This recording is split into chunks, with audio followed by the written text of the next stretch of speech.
Shit ain't what it used to be, is it? This nigga Puff got 50 months.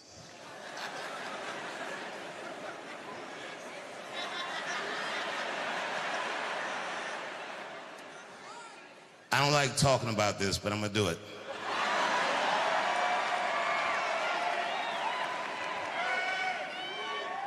Here's my thing about Puffy. And I gotta state my bias.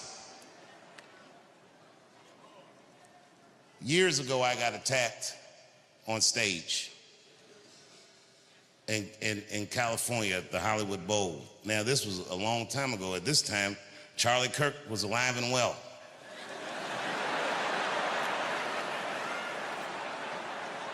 Well, this is another reason it's hard to talk in America, because, you know, if you talk for a living and see Charlie Kirk get murdered that way, I'm gonna be honest, nigga, I was shook.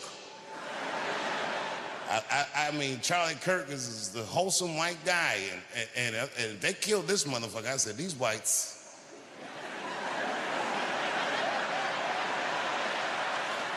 We've never seen them like this. They're playing for keeps. And then remember the next day in the news, when all the information was still shoddy, they came out, they were like, apparently there were transgender messages inscribed on the bullets. I was at home like, oh no! I'm dead as fried chicken.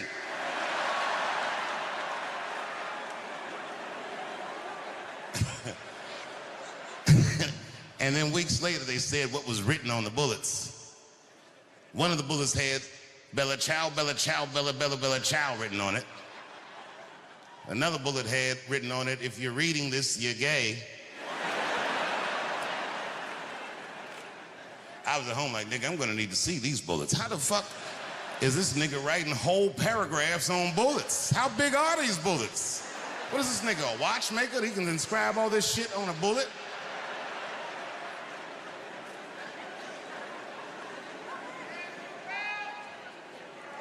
I'm not making light of Charlie Kirk dying, but I'm not sure what it means. And I'm not sure I believe what they say it means. I'll tell you what I don't believe. And the whites were quick to say this. They said, Charlie Kirk is this generation's Martin Luther King. No, he's not. Yeah, that's a reach. You know, they both got murdered in a terrible fashion. They both got shot in the neck, but that's about where those similarities end. Because Charlie Kirk is a motherfucking internet personality. No, by design. Fundamentally, he can't function like Dr. King. Internet niggas are negative because they have to be. Because nobody will engage them unless they say shit that makes them upset. That's Charlie Kirk. Could you imagine Dr. King was behaving like Charlie Kirk? Smash that like button and subscribe. Follow me for more content like this. I believe all black people should be free. Change my mind.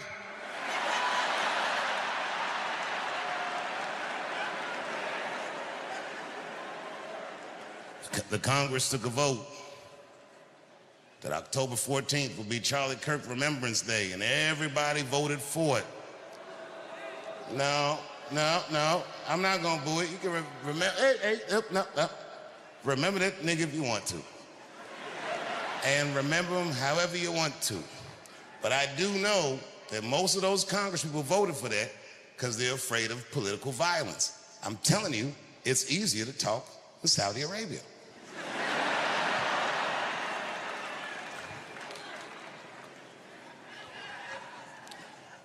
I was on stage not long ago in the States, and niggas got mad because I said, well, you know, maybe Puff will get off. And I said, I hope so. And the crowd was like, boo.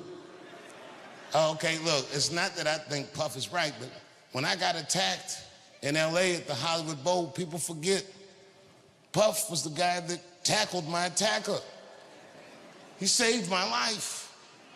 It's a hard nigga to be mad at after that.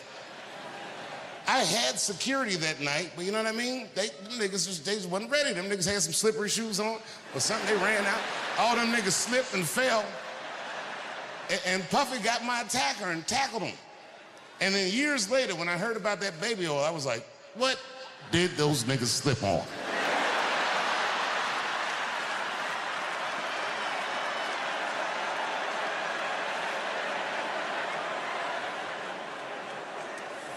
$1,000 bottles of baby oil, that's a lie.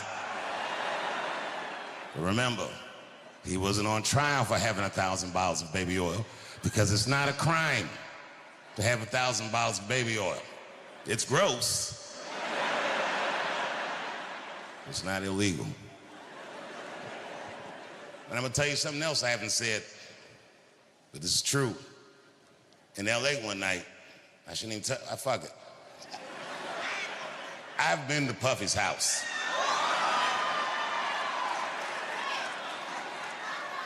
No, I didn't see none of the stuff they said in that trial. I walked to that nigga's living room, house was clean, traction on the floor, nothing slippery, walk right through. Perfectly normal evening. The only thing in hindsight, but at the time it didn't mean nothing to me. I didn't think about it until after I found all that stuff out, but in hindsight it was fucked up. But we was on this back patio, and we was drinking and laughing, talking, and that nigga Puff started swirling his drink like this, and he goes, so Dave, he goes, what are you into? You know me, I was like, I don't know, nigga, books, video games,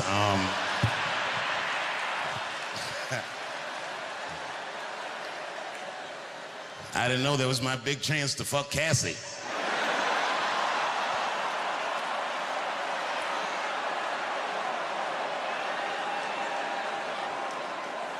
God bless her.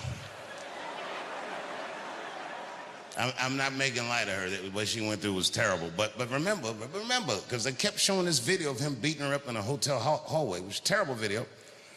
But he wasn't on trial for that. If you remember, he paid her for that before the federal charges ever came up. He paid her $35 million, is what I heard, which doesn't make it right, but I mean, come on, nigga. I do know niggas that have fought Floyd Mayweather for less money than that. And them niggas had to fight for 36 minutes.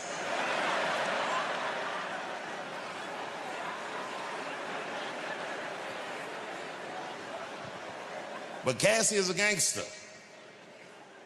She did something that I wouldn't wish on my worst enemy. She had to testify about her sex life. Boy, that's tough.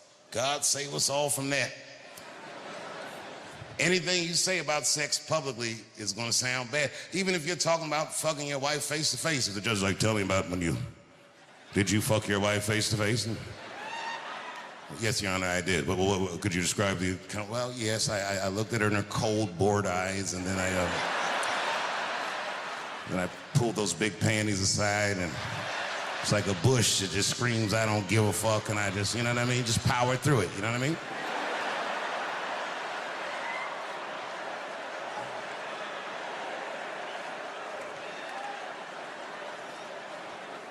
Cassie had to do way harder than that. Them questions, they was asking her all kinds. Did Sean Combs pee in your mouth? I was like, oh my God. She didn't hesitate. Guess what? I'm sorry.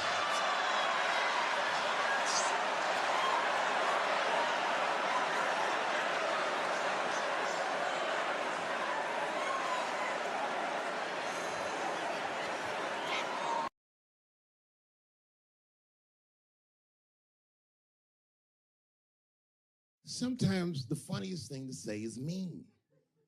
You know what I mean? It's a tough position to be in. So I say a lot of mean things. But you guys gotta remember, I'm not saying it to be mean. I'm saying it because it's funny. And everything's funny till it happens to you.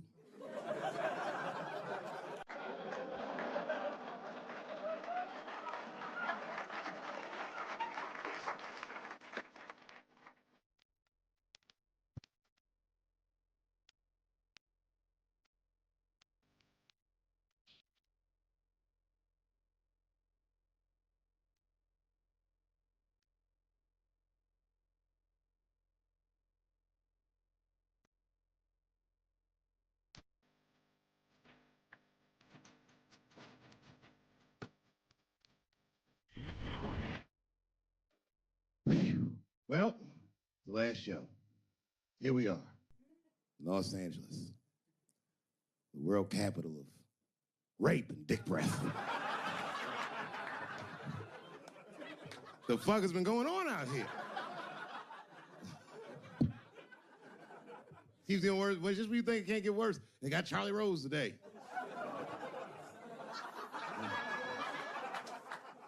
It's gonna be a quiet morning on the news tomorrow.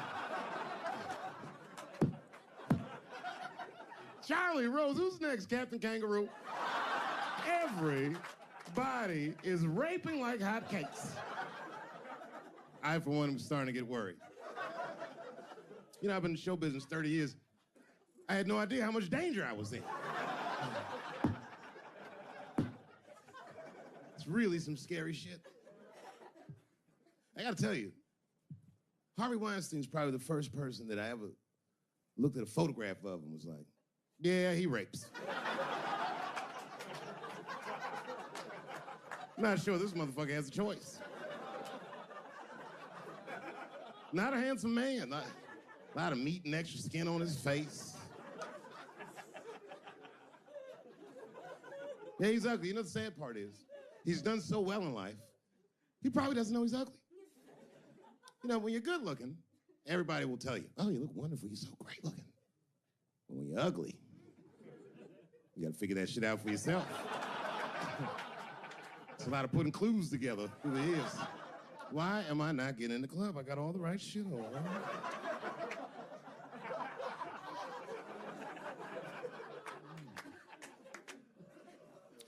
If it was Brad Pitt doing that shit, he wouldn't have heard a peep. The girl would just come back down like, I got the part.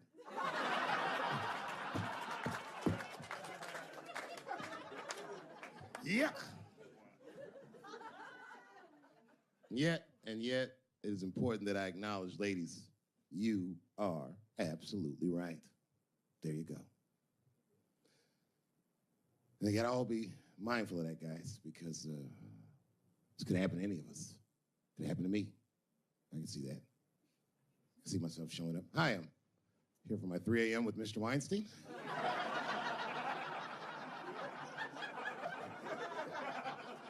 Hey, Harvey, I got your text. I'm here to talk about the script. Seems like it's gonna be hard to read in candlelight, but I guess I could try.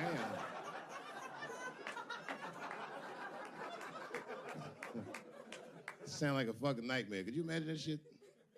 Could you imagine if you was in a business meeting and a motherfucker pulled their dick out in the middle of the meeting? I'd be like, yo, my man, this is the most unprofessional shit I've ever seen in all my days. Just let me finish, Dave Chappelle. I'll put you in all 3 Lord of the Rings.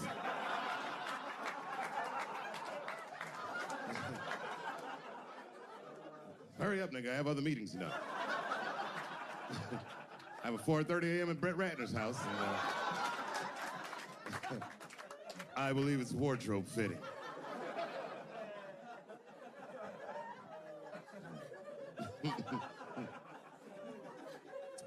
Wow.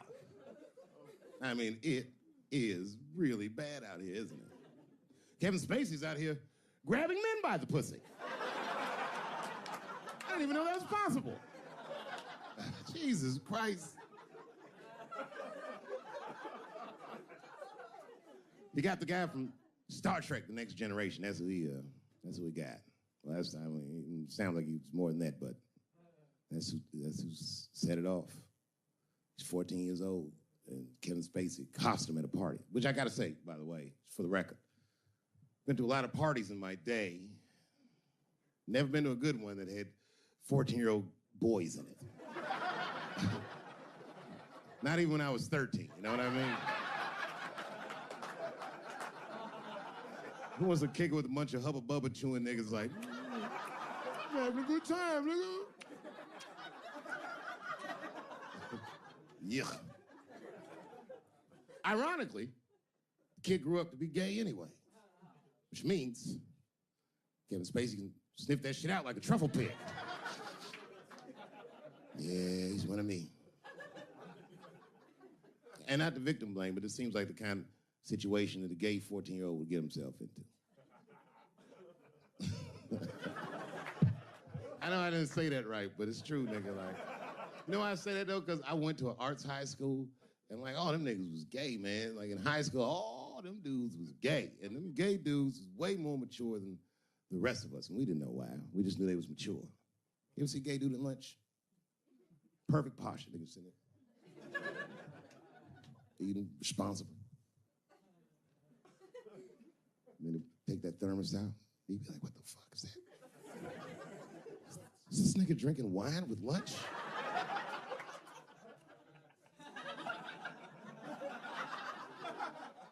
We didn't know what it was. Because we were young boys, we were just trying to figure out who we were. And we didn't realize these gay dudes was fighting to be who they knew they already were. Some impressive shit. They were fearless, the gay kids. Fucking fearless. I've never seen a scared gay dude in my life. What kind of man has no fear? You could be tied up in a hostage situation with a gay dude. Them niggas would still be like, I'm thirsty.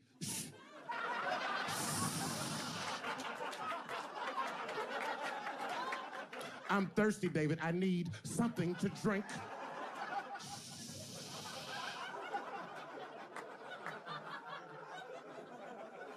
Well, then shoot me. I would rather die of a bullet than dehydration, nigga. I am thirsty. I need some water.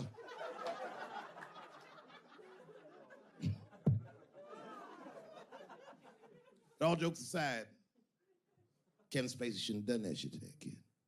He's 14 years old and was forced to carry a grown man's secret for 30 years. Jesus Christ, he must have been busting at the seams with that one. The saddest part is, if he were able to carry that secret for 6 more months, I would get to know how House of Cards ends.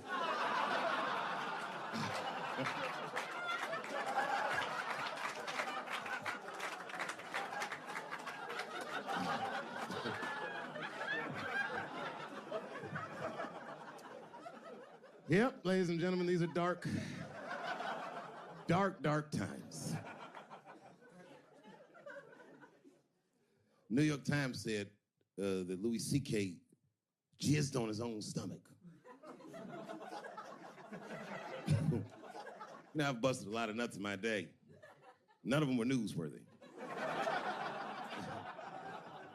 Shit was really gross, because they didn't just say it like I said it. They didn't just say jizz on the stomach. They said it in that fucking Pulitzer Prize-winning style that the New York Times has. It was very descriptive, like, you know what I mean?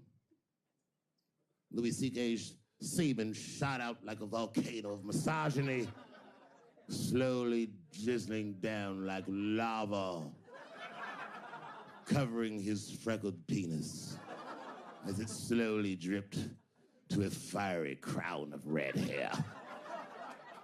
Jesus Christ, I'm trying to eat some huevos rancheros, and these niggas is...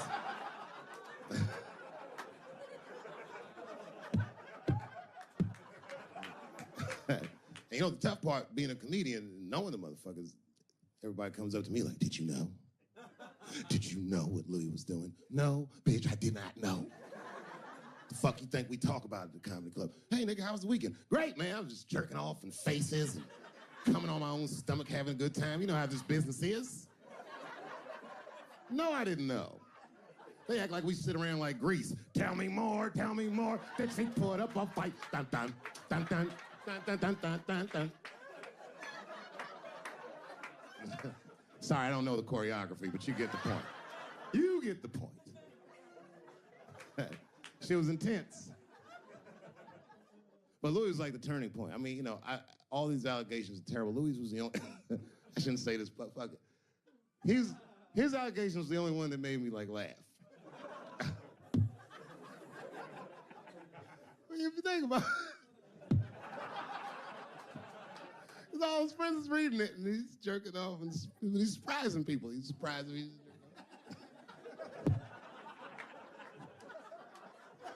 I just picture all the comics in comedy just reading it like, what?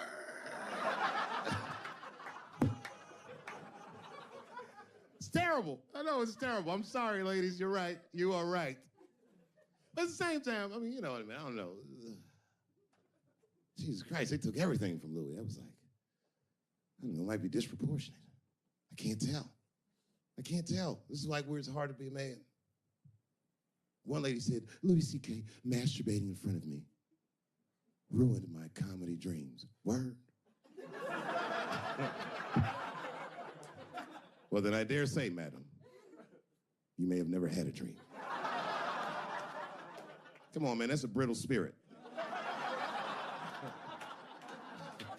That is a brittle-ass spirit, nigga. That shit is too much. This is a grown-ass woman. You know what this shit is like? It's like COINTELPRO. You know what that is? It's a program that the FBI had under J. Edgar Hoover. In this program, one of the many things they did was they would track the sexual habits of anyone they considered an enemy of the state. It was a lip button. That's why they got all these fucking sex tapes with Martin Luther King fucking bitches. But lucky for us, he actually had a dream. You think if Louis C.K. jerked off in front of Dr. King, he'd be like, I can't continue this movement? I'm sorry, but the freedom of black people must be stopped. I didn't know this nigga was gonna pull his dick out and jerk off like this. I just thought we were gonna get a couple of drinks and chill. Show business is just harder than that. Them women sound like, I hate to say it, y'all, they sound weak. I know it sounds fucked up, I'm not supposed to say that, but one of these ladies was like, Louis C.K. was masturbating while I was on the phone with him. Bitch, you don't know how to hang up a phone?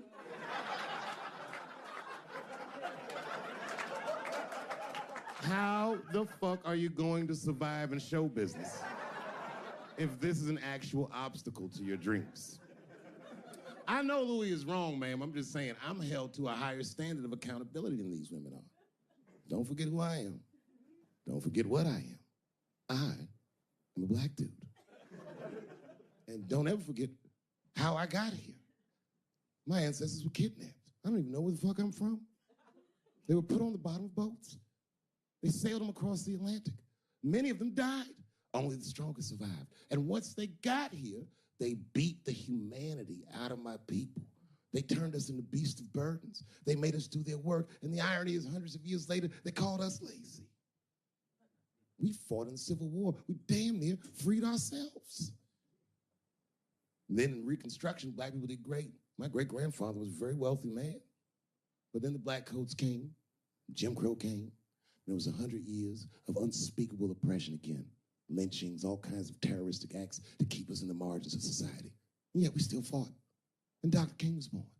And then things got better. 20 years after Dr. King was assassinated, Michael Jackson was moonwalking on television. Something, something, something, Barack Obama.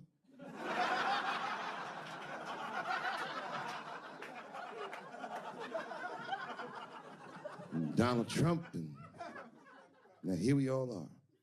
400-year nightmare.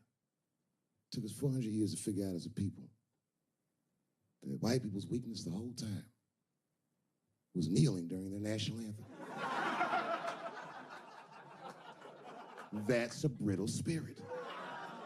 That's right, nigga. On the rock, it's regular. Ah! Ah! What are you doing, nigga? Stand up!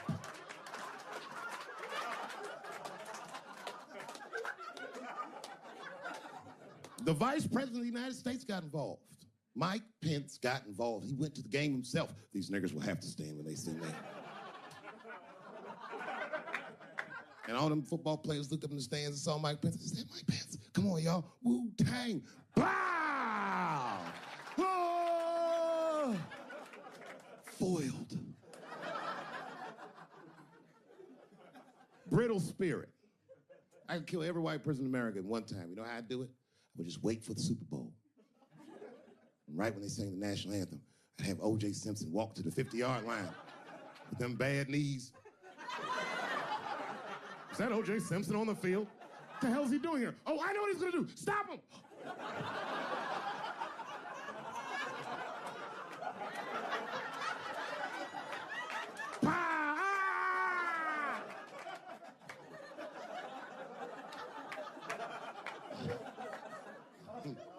You gotta man the fuck up, y'all. I don't mean to be disrespectful, because, man, I know you're upset what I said, but, you know, I know you're right, but come on, baby, it's me. I was right once. Remember that?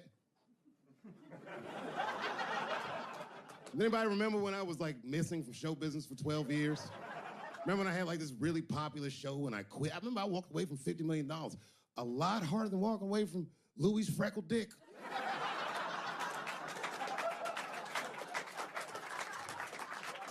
I didn't know that I'd ever work again. And yet here I am tonight. Did my dream die? No. I remember that shit. You don't remember that when I quit my show? Remember I went on the way out the door, I said, something's wrong in Hollywood. I believe they said I smoked crack. That's right, I remember. Remember they called me crazy. So really, you know, you're right, ladies. Congratulations. Enjoy it. And they're coming for you, bitches. They're coming for you. One person that's uncomfortable. You know who's the most uncomfortable motherfucker in the room? The nigga that's right. I was right at an orgy once. Nobody fucked me.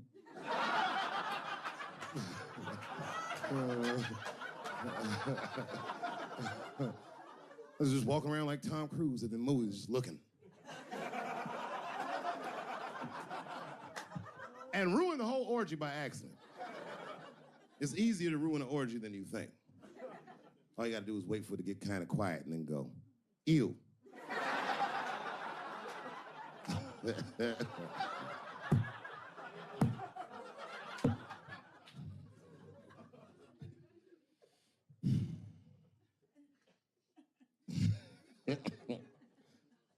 I know I feel bad. But I just feel like this is all happening for a reason. And ladies, I want you to win this fight. 10 years ago, I might have been scared, but you know, I got a daughter now, so if you win, she wins. So I'm rooting for you. And I agree with you. At least ideologically, I do. I don't know if you're doing it just right, but I mean, who am I to say? I don't think you're wrong. I just think that you can't make a lasting peace this way. You got all the bad guys scared, and that's good. But the minute they're not scared anymore, it will get worse than it was before. Fear does not make lasting peace. That's black people. And that's what it is. What this city really needs, without irony, I'll say this, the cure for LA is in South Africa. You motherfuckers need truth and reconciliation with one another. Because the end of apartheid should have been a fucking bloodbath by any metric in human history, and it wasn't.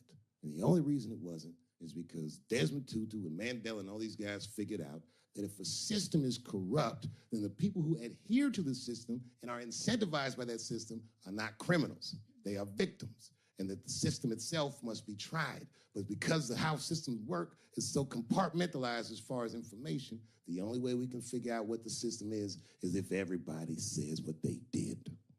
Tell them how you participated. Because men want to help, they're just scared. Because Ben Affleck tried to help. Hey, what happened to these ladies is disgusting. Oh, nigga, you grabbed a titty in 95. All right, fellas, I'm out. Fuck that, I ain't helping. I just want to help. I want to be a good guy. Like, I can't even say the word Me Too anymore. The nigga tonight was like, Dave, I'm going to the comedy club. I was like, I am also going to the comedy club.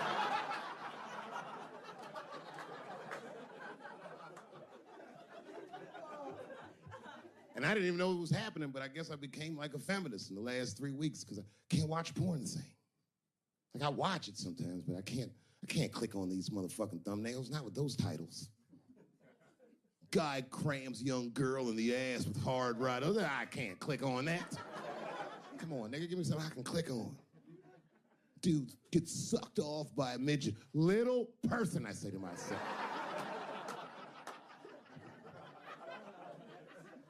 It takes me hours to find one clip. What the hell is this?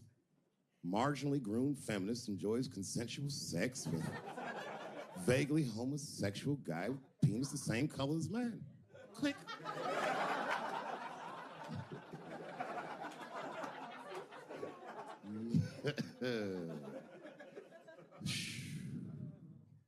You notice a lot of black dudes haven't been getting Me Too. I don't want to jinx myself. You know why, though? Obviously, black women go through the same thing, right? The reason is because black women from slavery won't tell on us because they know that no matter how bad we black dudes are, white dudes are very mean. They're scared to see us get punished. My wife is Asian. She'd tell on me in a goddamn second.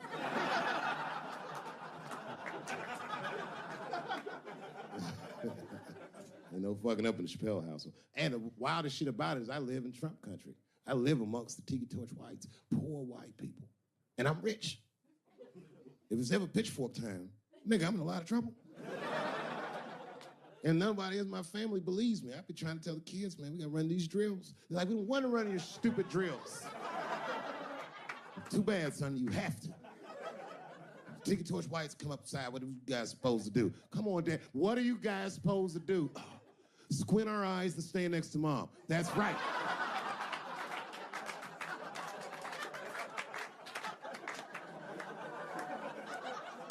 And what are you gonna bring me? Your gun and your groundskeeper uniform. That's right.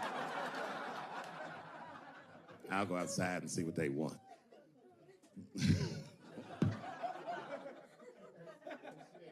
It is wild, bro. Where you from, man?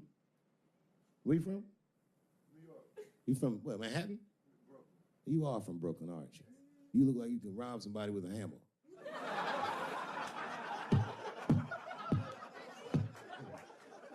Brooklyn niggas rob you with shit they find around the house. I just got stabbed with a toothbrush. This nigga must be from Brooklyn. I'm fucking around. Yeah, man. Well, you ladies are right. To be honest with you, your lives look terrifying to me. They do, man. I know nothing about being a woman, but I know fear. Yo, I used to live in New York when I was 17, and I couldn't even pay my bills. You know what I did to make money? I used to do shows for drug dealers that wanted to clean their money up. And one time I did a real good set, and these motherfuckers called me in the back room. They gave me $25,000 in cash. I was probably 18, 19 years old. I was scared. I thanked them profusely. I put that money in my backpack. I jumped on the subway and started heading towards Brooklyn at 1 o'clock in the morning. Never been that terrified in my life. Because I never in my life had something that somebody else would want. I thought to myself, Jesus Christ, if motherfuckers knew how much money I had in this backpack, they'd kill me for it. Then I thought, holy shit. What if I had a pussy on me all the time?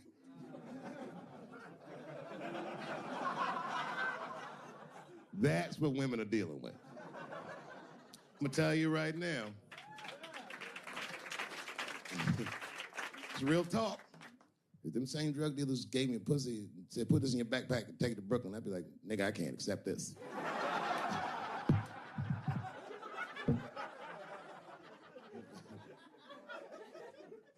I empathize, man, you know. Everybody gets mad because I say these jokes. But you understand that this is the best time to say them. More now than ever. And I know there's some comedians in the back.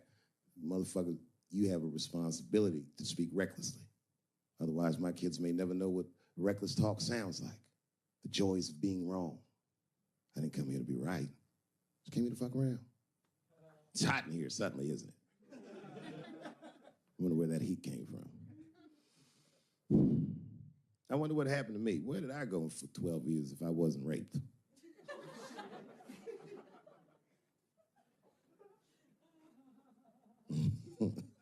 Maybe there's something else going on. Maybe these rapes aren't even the worst of it. Wouldn't that be something? Wouldn't that be something? You can go ahead and go to the bathroom, Brooklyn. You don't need to hear this shit.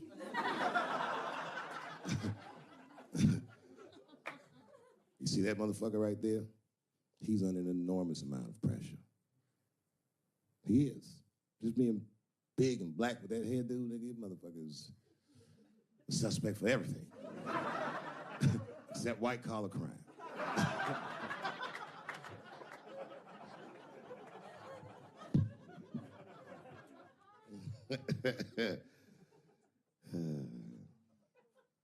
Sometimes I wouldn't talk about where I went, but y'all don't even want to know. I was gone for a long time, nigga. I was in the upside down.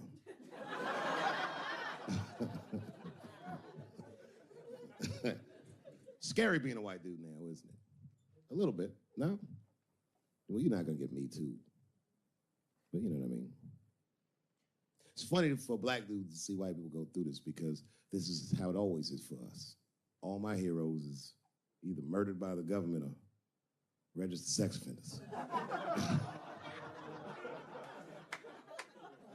Sad, I know, man.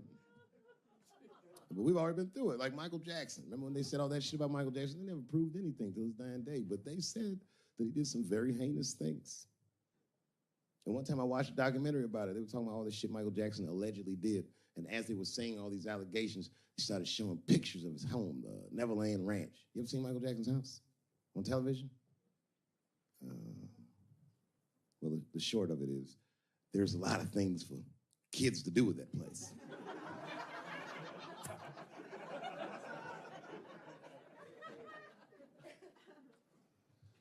And I saw the whole thing, exotic animals and Ferris wheels and merry-go-rounds and shit. And the more they showed it, the more certain I was that I don't think Michael Jackson did any of those things they said he did. His house didn't look sexual. It looked like he was flossing on those motherfuckers. It didn't look like he was trying to fuck kids. It looked like he was just trying to impress them. Like, this nigga's Jay-Z for kids. Like, he just walking through his house. This is my cotton candy machine. It makes 3 tons of cotton candy a day. You know, all the cotton candy you want.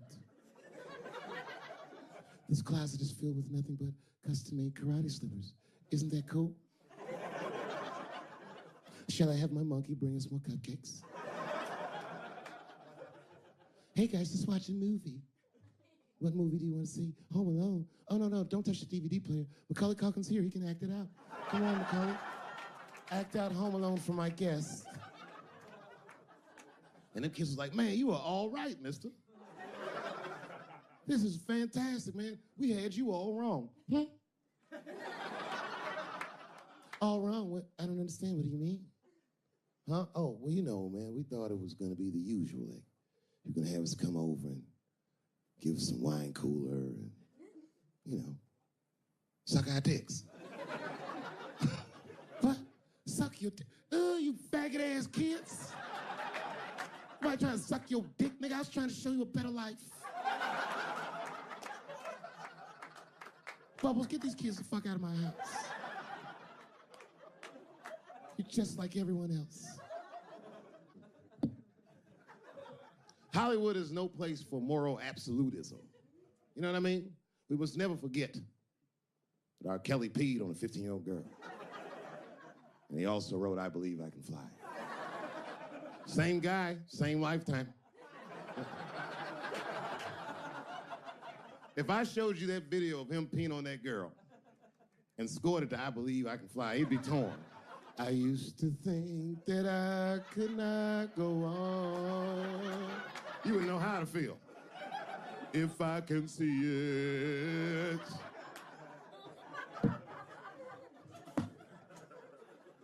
It's okay, my career ended many years ago.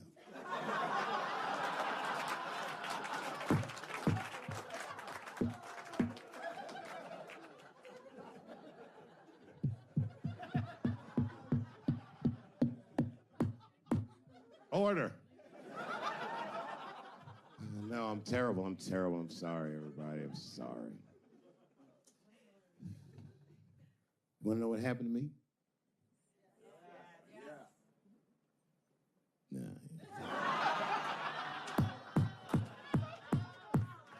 It's tempting, but I don't want to talk about it. Maybe at the end, when I run out of things to talk about. Actually, I'm almost there.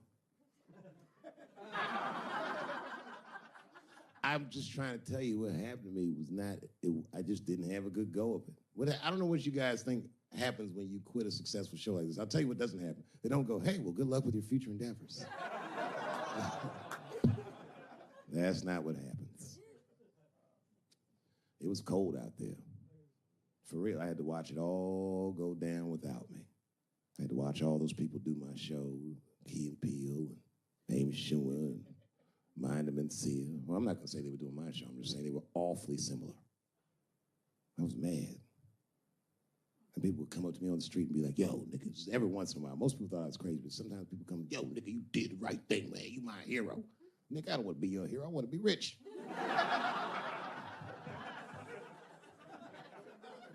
Never choose to be a hero, because heroes die uncomfortable deaths. All I wanted to be was Paul Revere. I just needed one heroic moment, you understand? Paul Revere's ride was only one night. And then 40 years of him being like, hey, y'all, remember that time everybody was asleep and I was up and the British was coming?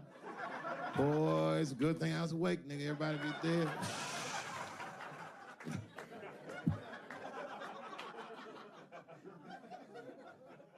That's why I want to start a GoFundMe for Colin Kaepernick. I do, man. I'm fascinated with him. I want to make sure he never has to play football again. He can if he wants to. I just don't want him to have to. Because why the fuck not? I know he's rich and people will be like, I'm not giving a GoFundMe to a rich dude, but you should. You should. Because that motherfucker's life was going great. He's so light-skinned, he didn't even have to say he was black. And yet, he took a knee during that anthem for us.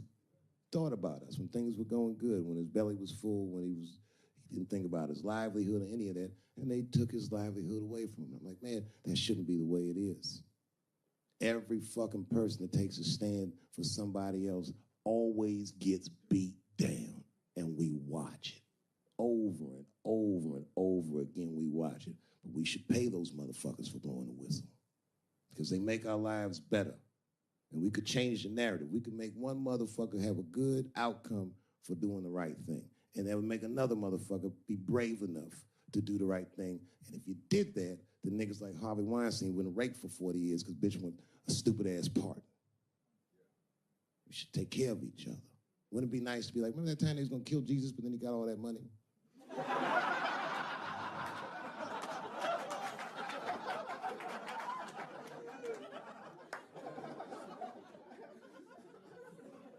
Real talk, man. It's not a racial thing. It's about us making our society better. It's about like even these women that are coming forward and they will say they're brave, and many of them are. And a few of them sucked at the dick and got buyer's remorse.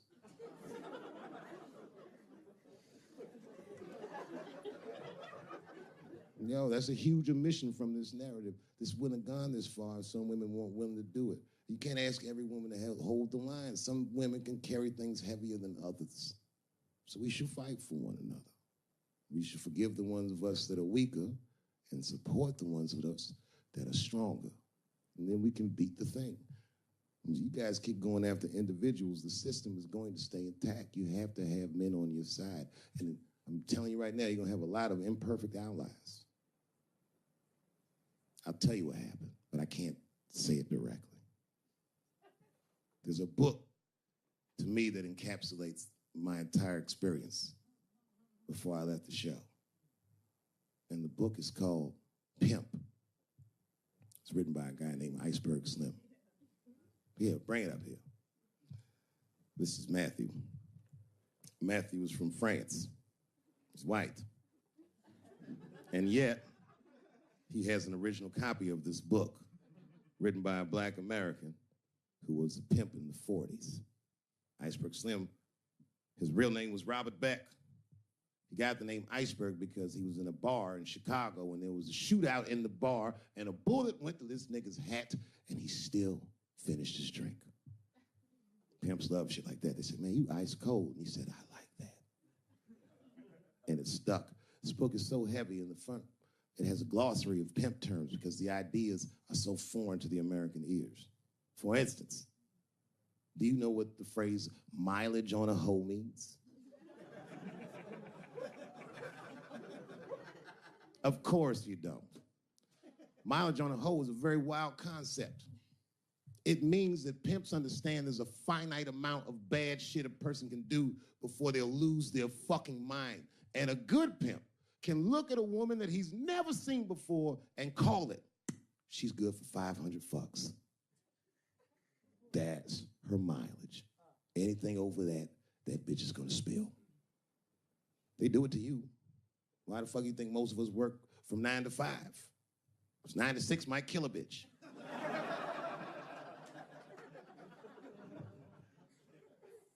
Iceberg Slim was the one that broke down what a bottom bitch was. Does anyone know what a bottom bitch is? Anyone? What's a bottom bitch, sir? It's your prostitute that's the best out of all of them, that brings in the most money. That's right. That's exactly right. Are you black? That's right. A bottom bitch is a pimp's number one hoe. She's even a bitch that helps him keep the other bitches in line. I will repeat. She's even the bitch that helps him keep the other bitches in line. If the pimp was McDonald's, then the bottom bitch is French fries. The rest of them bitches is like fish sandwiches and cherry pies and shit like that. Iceberg Slim breaks down some of the coldest capitalist concepts I've ever heard in my life. He describes in detail how these men break women so that they will give them the money that they make with their own bodies. There's a story in here so cold it makes me shudder to think about it. Well, Iceberg Slim is trying to control the woman that he finds uncontrollable. So he asks older pimp how he can rein her in. And the older pimp says, oh, that's easy, Iceberg. All you have to do is beat that bitch with a coat hanger and then run her a bath and give her some pills. She'll be so grateful that you fixed her that she'll forget you were the motherfucker that beat her in the first place. That's some cold shit. Now, at the end of this book, Iceberg Slim tells a story. It's kind of the crescendo of the book. And in the story, Iceberg Slim's bottom bitch is at the end of her mileage. If she was good for 500 fucks, she was at 498. She was bubbling. You could see it. She was going crazy. She started saying all kinds of shit. Oh, I always wanted to be in the circus. Circus, this bitch is loose. I can juggle too, you know. Juggle. He had to let her go. It's hard to let her go. A bottom bitch go. And he wasn't ready to let her go because his organization couldn't handle losing her. But she didn't know that. She didn't know how important she was. So what he did was, he called her to a diner. He said, look, bitch, you and I gotta part ways. She said, fine, motherfucker, I don't need you anyway because I know somebody at Ringling Brothers. She's like, all right, bitch, whatever. I got one last trick for you. It's a big money trick. You do this for me, you get paid, I get paid, and we go our separate ways. He said, fine, motherfucker, what do you want me to do? He said, okay, there's a guy in that hotel across the street. He's waiting for you in room number 7. I want you to go over there and I want you to fuck him. But before you do, I need you to put some of this stuff in his drink. And then he's gonna fall asleep. When he does, there's a briefcase on his bed. Bring the briefcase to me. That's the trick, bitch. Can you handle it? She said, fuck yeah, I can handle it. I can't wait to get rid of you. And she ran outside, jumped on a unicycle and pedaled across the street.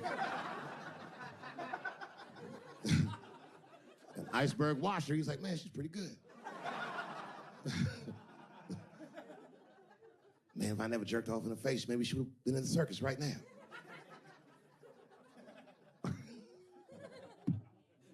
And she runs up to the motel steps and she disappears in room number 7. She's gone for a real long time. Real long time. So long, in fact, that Iceberg got a little worried. But then, suddenly, she came back. He said, what's going on, bitch? Where's the briefcase? She said, I didn't get it, Daddy. He said, what do you mean you didn't get the briefcase, bitch? What's wrong with you? She said, oh, I did everything you said, but that man don't look right. Something wrong, Daddy. He said, what do you mean something's wrong, bitch? Did you put that stuff in his drink? She said, I did everything you said, Daddy. I put all of it in his drink. He said, wait a minute, bitch. Wait a minute. You put all of it in his drink? Now he had to see for himself. So the two of them go across the street to the motel, and they go into room number 7, and on the bed, laying lifelessly, is the white man that she was supposed to fuck. And Iceberg said, you right, bitch, she don't look good. What the fuck? So he called a friend of his that was a doctor that was close by. And the doctor came in, gave the guy a thorough examination, and told them both what was obvious. Slim, this motherfucker is dead. Oh, God, Daddy. Oh, no. Oh, no, we killed him. He said, calm down, bitch. We didn't do anything. You killed this motherfucker. And then he reached under the bed and he grabbed the briefcase, he popped it open. It was filled with money, more money than any of them had ever seen. And Iceberg took a little bit of the money and gave it to the doctor, and the doctor left discreetly. All right, bitch, let me think. I can fix this for you. I know somebody I can call. But if I call him, I'm gonna owe these motherfuckers a big favor. Oh, God, Daddy, please. I don't want to go to jail. Neither do I, bitch, so will you shut up? She picked up the phone. She heard him mumbling in the phone a little bit.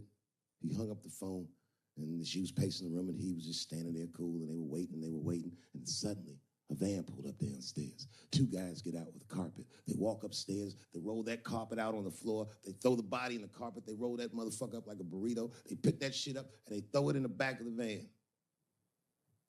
They come back up, and Iceberg opens the briefcase again and gives them a little money. He says, I'll get in touch with you guys later. They say, you're not going to get in touch with us at all. We'll find you. He said, whatever, nigga. And they bounced.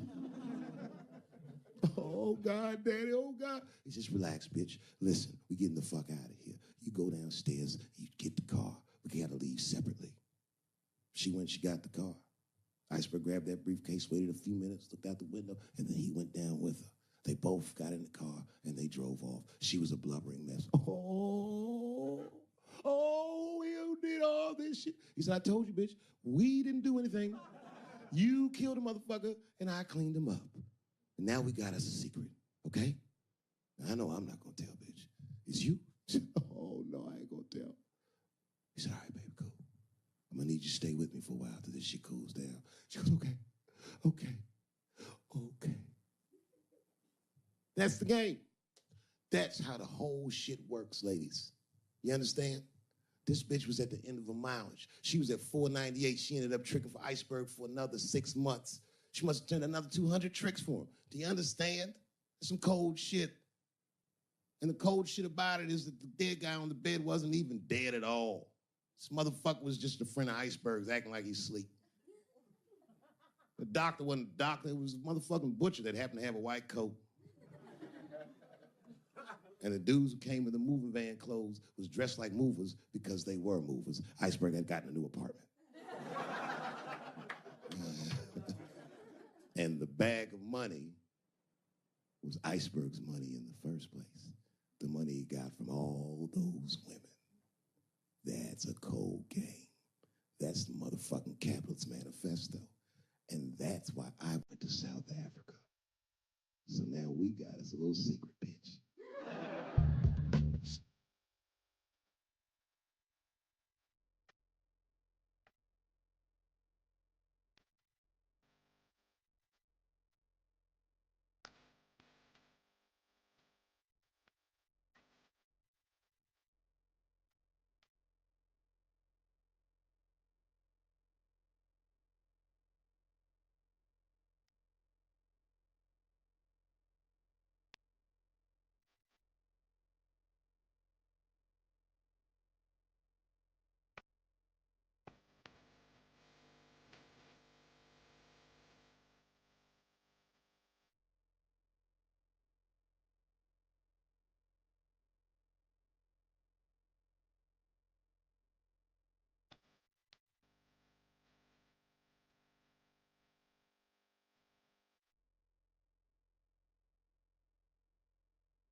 I'm rich, bitch!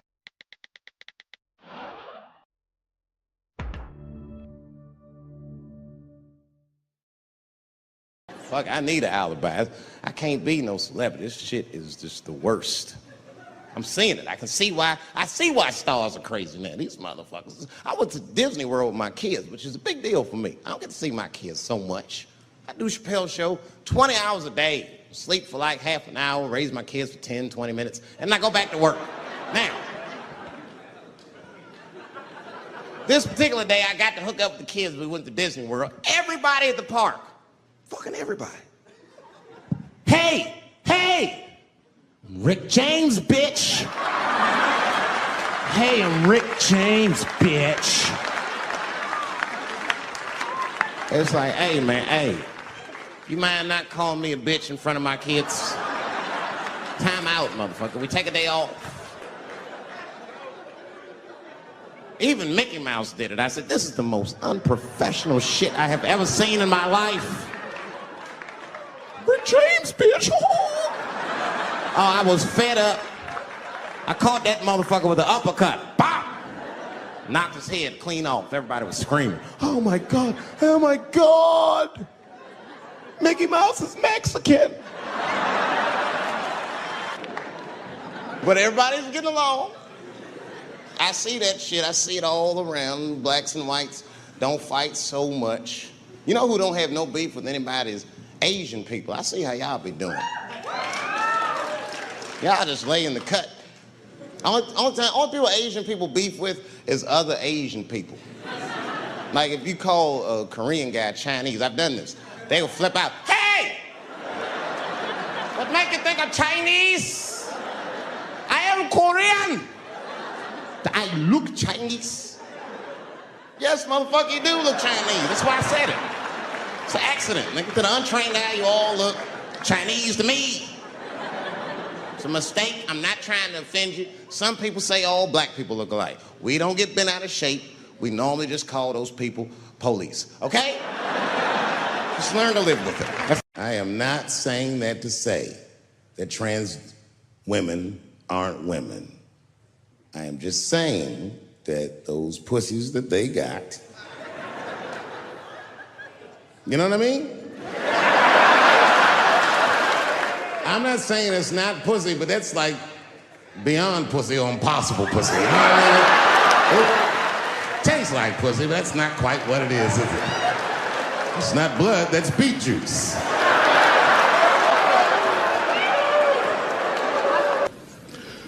I started doing stand-up comedy when I was 14.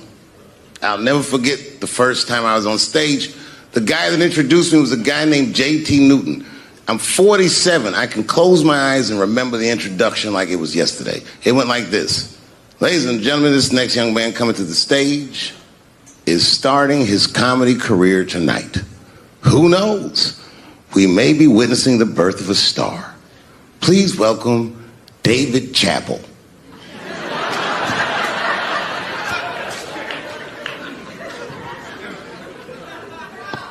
From the first time that I ever held a microphone, I was sure this was it. I knew I was home. I knew I had found my thing. And my God, man, I was a child.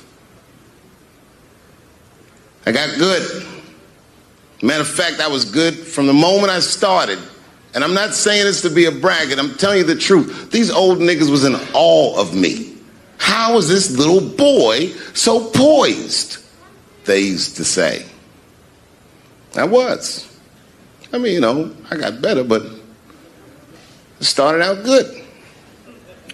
About a year into it, when I was 15 years old, I had written a joke during the AIDS epidemic about having a Goodyear condom. Something, I don't even remember the joke. Something about an industrial strength condom by Goodyear.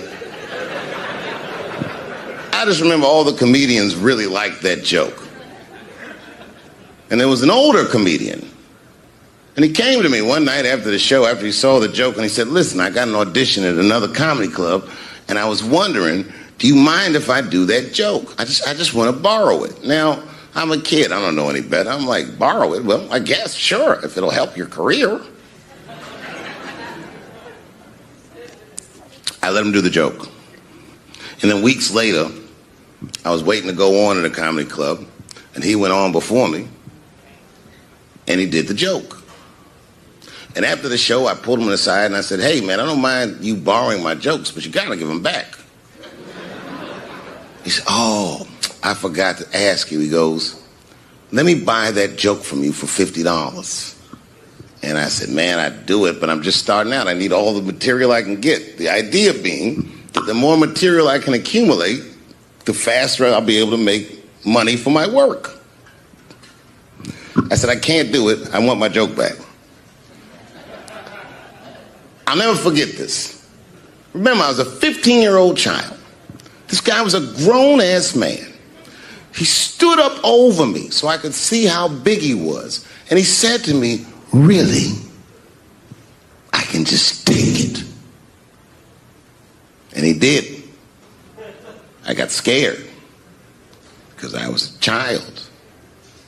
But I never forgot that.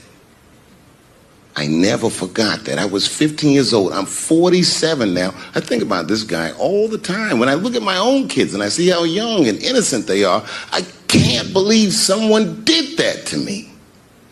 And I don't think about it every day because that was the worst thing that happened to me. I think about it every day because that was the first time that someone ever did that to me. But in my career, it has happened many, many times since, where someone would intimidate me or scare me and take something that I believe was mine. I'll tell you another story. Now I'm 18 years old. I'm living in New York City, and I just finished my first road tour, which was a very difficult tour. I'll spare you the details. Now I'm back in New York, but my rent is paid, thank God. And I have $60 to my name, and a woman that I had met in Pittsburgh, a bad Dominican bitch,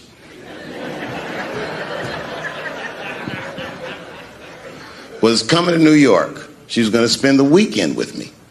I couldn't wait for her to get there. She was coming that evening. But remember, I only had $60 for a whole weekend to entertain a bad bitch.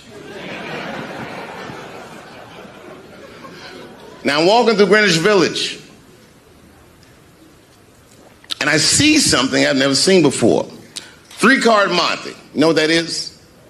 Yeah, the guy had the whole thing. The table was set up, and he had the 3 cards, and the crowd was hooting and hollering, and he was like, find the red card, find the red card, and people were playing. Sometimes they win, sometimes they lose, but it was really exciting, and I'm standing there watching it, and I noticed while I'm watching them play this game that the red card, the one you're trying to find, had just a little bend on the corner.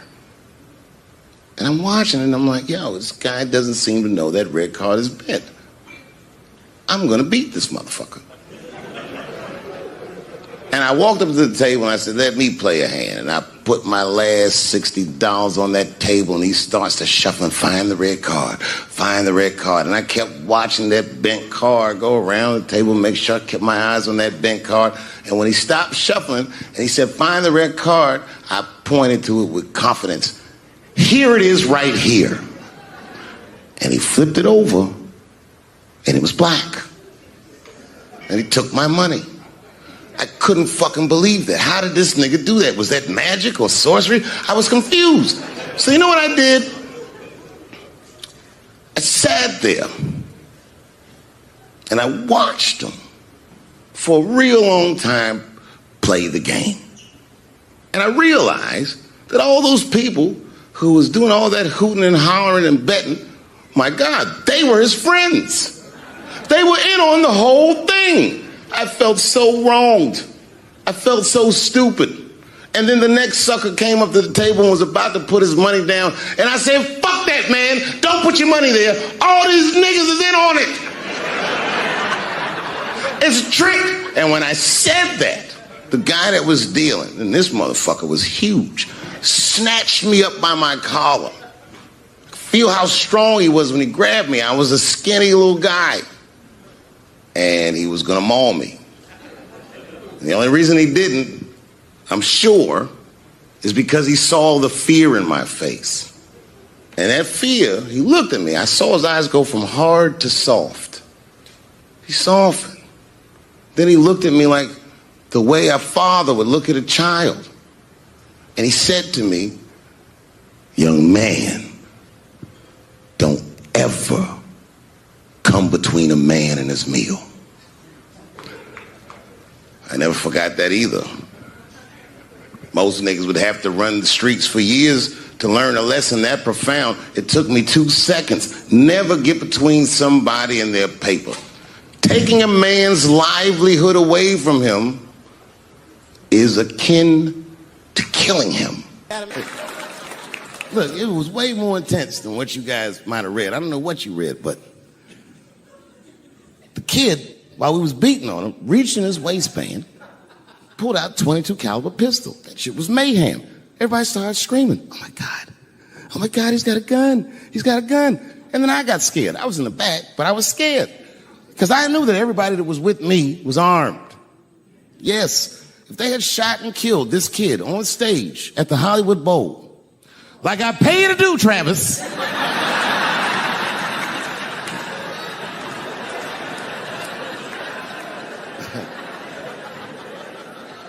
But Travis G'd up. Travis wrestled the gun out of the kid's hand, and then he took it like this and tried to chamber the round, and he couldn't.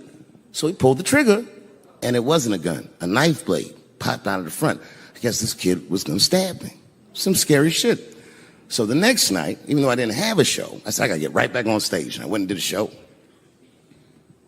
And someone in the audience screamed out, Dave, what happened with the attack? And I didn't know there was journalists in the room. All I said was that this nigga had a knife that identified as a gun. I got 6 more weeks of bad press for that joke. I didn't even do nothing to this nigga. That's not right. That was not right. And then the New York Post went to the jail and interviewed my attacker like he was some kind of hero. And I read that interview. Turns out the entire attack was my fault. Yes, I triggered him. I didn't mean to. I had done jokes about the homeless. And turns out this young man was homeless. And I mean, there's no way I could have known this. But I will say, for a homeless guy, this nigga had incredible seats.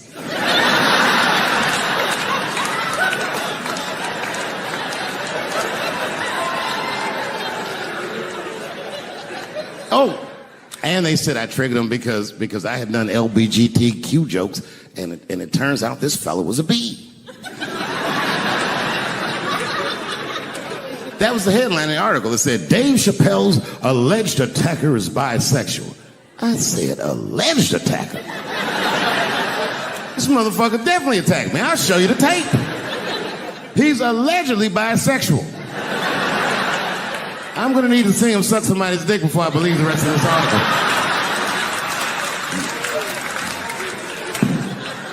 I read that shit in the paper. I was horrified. I was like, oh, bisexual? I could have been.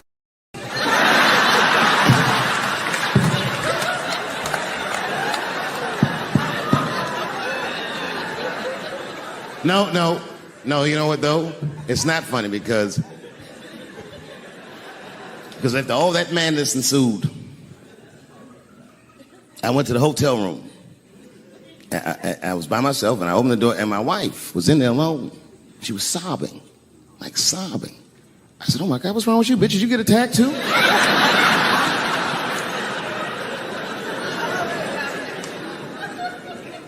And she's just crying. She said, oh my God, David. She said, if you had died tonight, me and the kids would have nothing.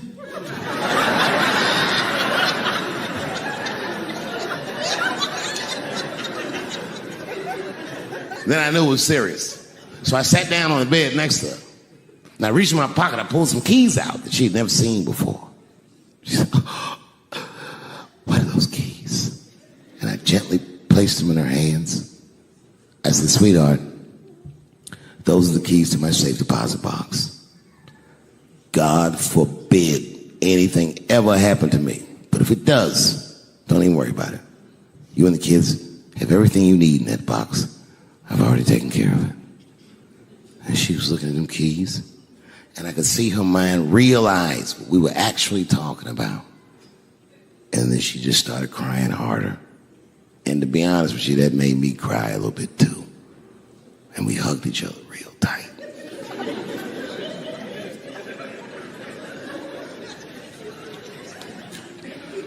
Do you know this bitch looked in the box while I'm alive and well? Who does that? Oh my God. And then she was mad at me. She said, God damn it, David, I opened that box. I said, you did? She said, yes, I did. And there was nothing in there.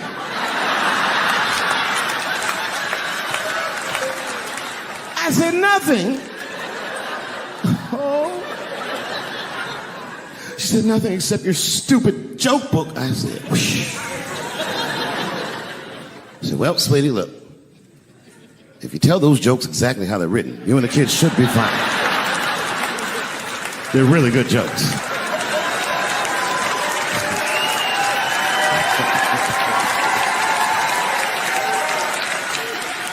She's like, good jokes? What is this shit? Come join me in my watery grave. No, you gotta roll your throat. Join me in my watery grave.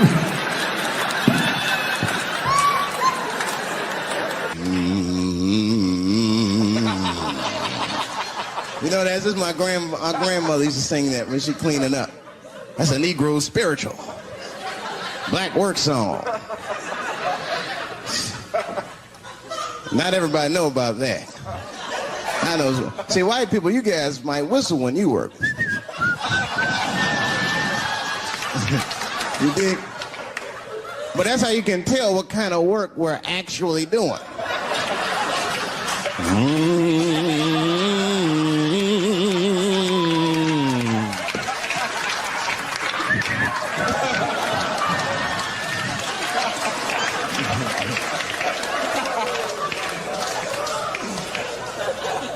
I study that kind of I do. Anything that has to do with race. I read a little here, see a little there. And I travel. That's always good. Traveling has made me a racism connoisseur, if you will. You know, it's different from region to region. Anyone ever been down south? So you guys know what I'm talking about. Now, the racism down there is just, it's perfect. It's due to a perfection. It's comfortable, it's out in the open. There are no secrets in Mississippi. Everybody knows the deal. Morning, nigger. Morning, sir.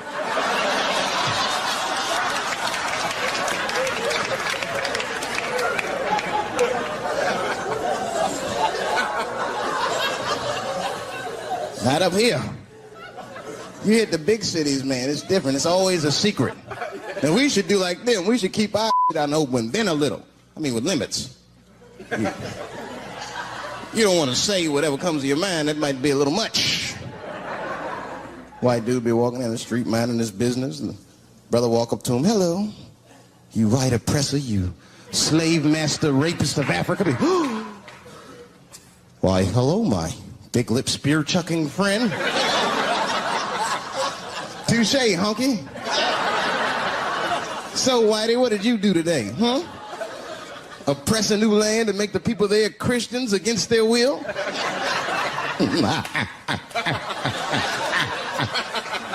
What did you do, fellow? Burn those big black lips on a crack pipe as you miss your job interview? Easy, Whitey, you're cutting deep. Oh, this chit-chat has got me thirsty. If you will excuse me for a moment, I'm going to go to the Korean store and get something to drink. Ching-a-ling. Hello. You slanted-eyed, ruining the economy in our neighborhood by opening stores and taking the money out the community. Chink. Wow. Good afternoon, you browse around but never buy anything. Suspicious looking nigga. After a while, that might be too much.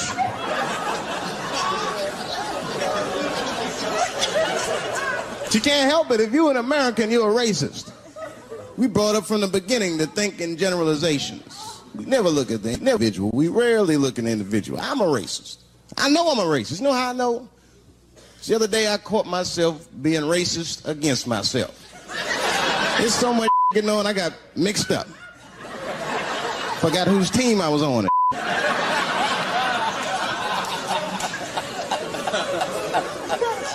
One time I was reading the paper, man, this story came on about this guy was suing a department store because they wouldn't let him play Santa Claus, you know, because he's black. And I was actually, like, relieved when the department store beat him. That's bad. But I wasn't ready for that.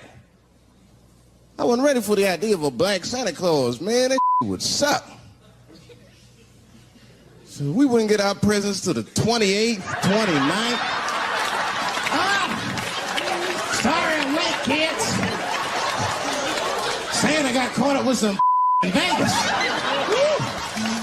I had to sell some toys to get back. Shit. Where them cookies at? I heard that when Martin Luther King stood on the steps of the Lincoln Memorial and said he had a dream, he was speaking into a PA system that Bill Cosby paid for. Do you understand what I'm saying? The point is this. He rapes, but he saves. And he saves more than he rapes, but he probably does rape. Thank you very much. Good night. I know it's fucked up, but I tell you the truth. You know, everything's funny. Everything's funny till it happens to you.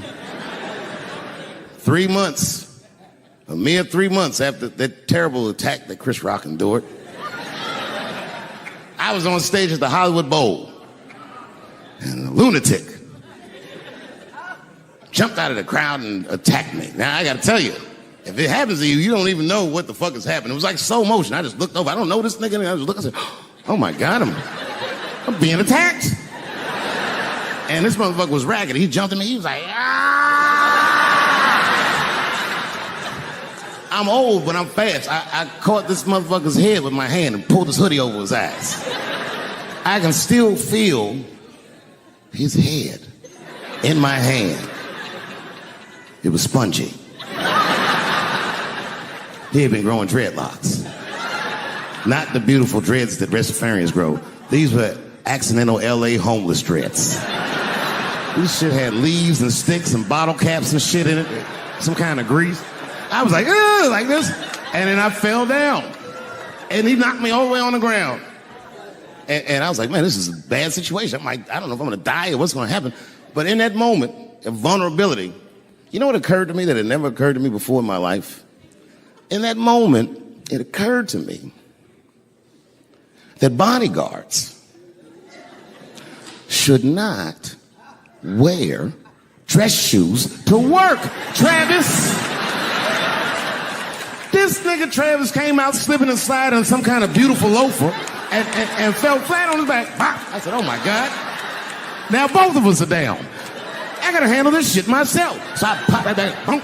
And then the kid that knocked me down, he popped out, boom, and we looked at each other and realized, at the same time, I was bigger than him. And that motherfucker took off running. And I started to chase him, and I said, fuck him. And I picked the microphone up. I said, I'm gonna finish this show now. That's right.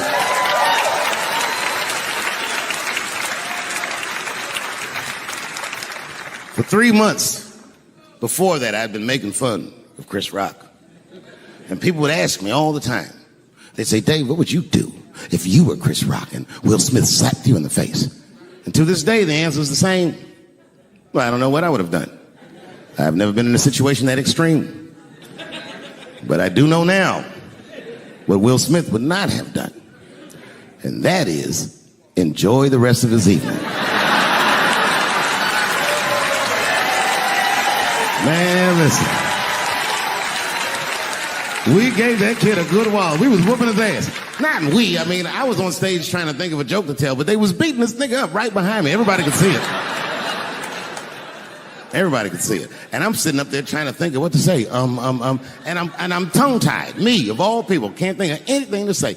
Look at my karma. Just that moment. Of all the people in the world, Chris Rock walks from backstage, walks up to me in front of 20,000 people, grabs the mic out of my hands and looks at the crowd and goes, was that Will Smith? Man, motherfuckers fell out of their chairs laughing.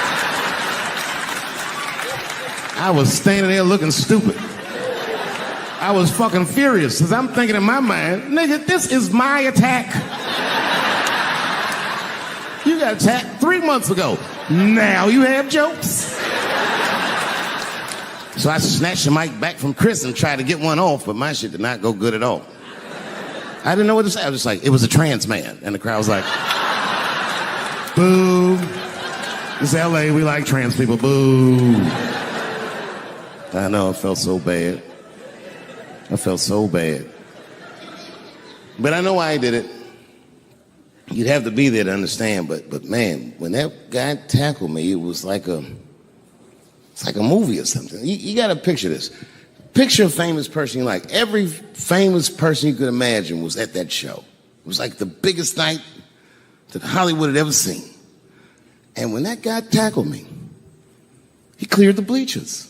I had to watch the tape afterwards to know this happened, but as soon as he tackled me, Jamie Foxx was the first motherfucker that jumped out of the crowd. He was wearing a white cowboy hat like he knew this shit was gonna happen to him. Never seen this nigga in a cowboy hat before. And Jamie started chasing that motherfucker around like any given Sunday. And that kid was fast as shit, was juking and shaking, and he broke Jamie's ankles, and he just kept running. And then Jon Stewart from The Daily Show ran from backstage and jumped at this motherfucker like Super Jew. He was like, ah! And the kid seen Jon coming, so he jumped back, and Jon went flying that way. And this kid was fast, and then he turned around. He sees the emergency exit. He starts running for the emergency exit. Just before he got to the door, motherfucking Puff Daddy from Bad Boy Records jumped in front of the door. That nigga was like,